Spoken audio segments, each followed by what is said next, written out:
Assalamualaikum warahmatullahi wabarakatuh, dan selamat pagi adik-adik sekalian yang ada di rumah. Bagaimana kabarnya hari ini? Semoga sehat selalu. Pertama-tama, marilah kita panjatkan puji syukur atas kehadirat Tuhan Yang Maha Esa, yang mana telah memberikan kita nikmat kesehatan serta kesempatan sehingga dapat berkumpul pada pertemuan pembelajaran daring ini.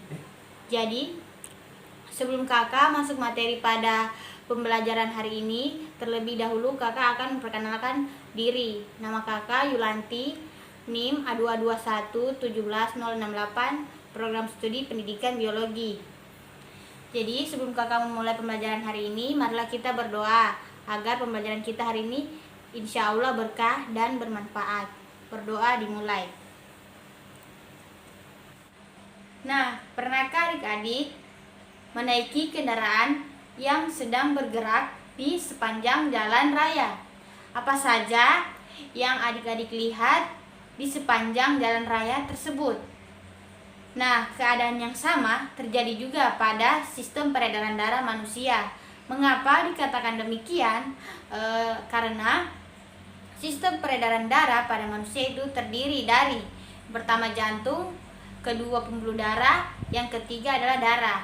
Nah, kali ini kakak akan membahas mengenai jantung. Baik, adik-adik, tujuan pembelajaran kita hari ini yaitu yang pertama, dapat menjelaskan 3 komponen penyusun sistem peredaran darah pada manusia. Yang kedua, yaitu dapat menjelaskan fungsi jantung dalam sistem peredaran darah pada manusia. Dan yang ketiga, yaitu dapat menjelaskan cara kerja jantung pada sistem peredaran darah pada manusia. Jantung merupakan salah satu organ yang terdapat dalam tubuh manusia. Jantung ini terletak di dalam dada sebelah kiri. Nah, jantung ini berfungsi untuk memompa darah ke seluruh tubuh. Dan jantung ini juga berukuran sama seperti kepalan tangan masing-masing pemiliknya. Nah, bentuk jantung seperti pada gambar di atas. Nah, dan jika kita potong, penampakannya akan seperti pada gambar tersebut. Nah, pada gambar jantung ini terdiri atas 4 ruang.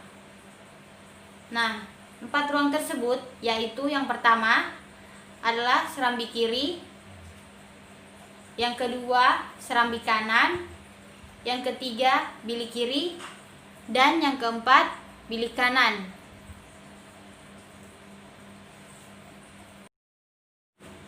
Agar darah dalam ruang jantung tidak tercampur, maka jantung ini mempunyai katup atau sekat yang biasa disebut dengan katup jantung.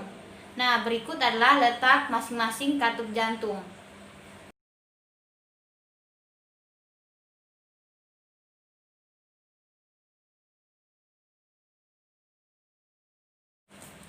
Jadi adik-adik, untuk penjelasan cara kerja jantung, mari kita simak video berikut.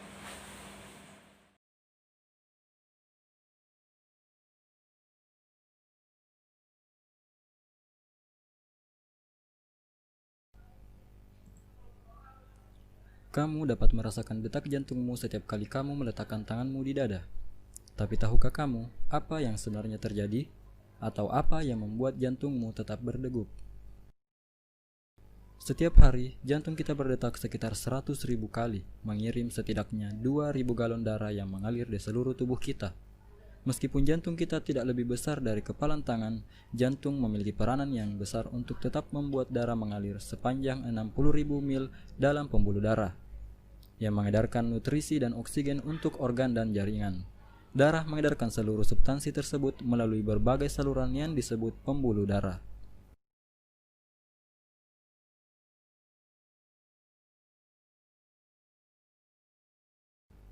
Pembuluh darah meliputi arteri,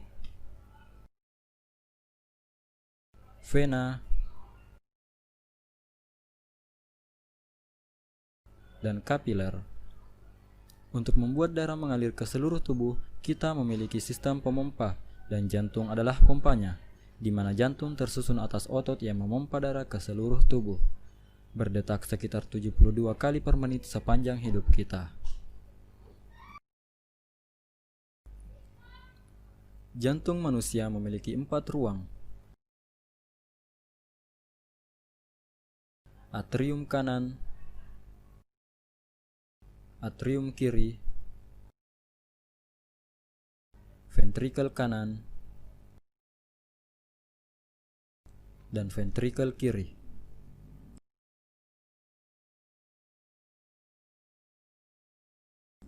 Jantung memiliki 4 katup, yaitu katup trikuspid,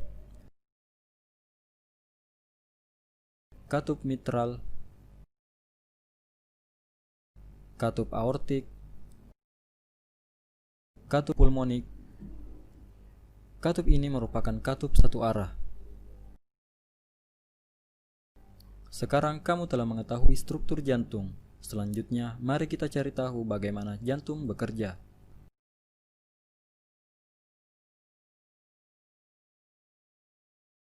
Darah menjadi kaya oksigen dengan menyerap oksigen di dalam paru-paru.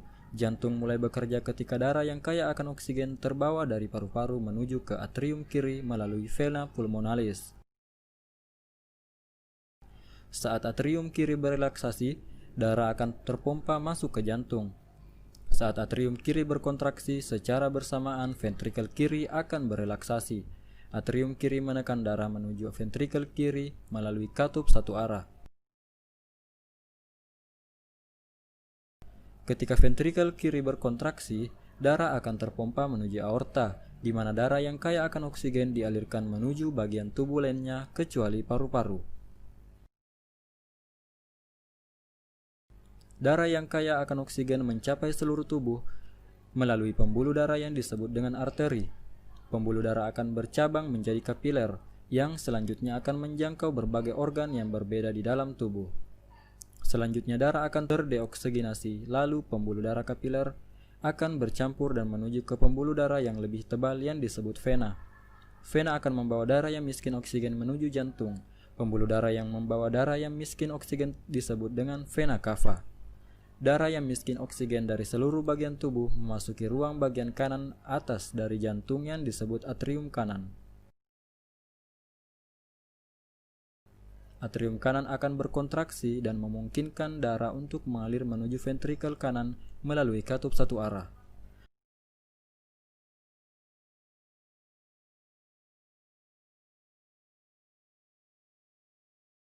Ventrikel kanan kemudian berkontraksi dan menekan darah menuju arteri pulmonalis.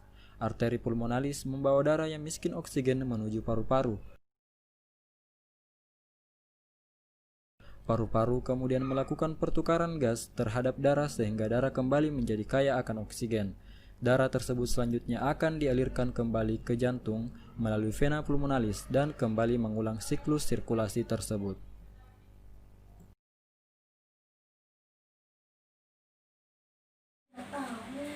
Nah, itu tadi penjelasan singkat mengenai cara kerja dari jantung. Dari video tersebut, adik-adik dapat menyimpulkan bahwa jantung ini merupakan organ terpenting yang terdapat dalam tubuh manusia dikarenakan memiliki peran yang sangat penting, yaitu dapat memompa darah ke seluruh tubuh. Demikian pertemuan dari kakak hari ini. Kakak harapkan adik-adik selalu belajar, jangan bosan-bosan, karena dengan belajar adik-adik bisa menjadi orang yang hebat dan berguna bagi semuanya. Jangan lupa jaga kesehatan dan tetap patuhi protokol kesehatan. Semoga sukses selalu.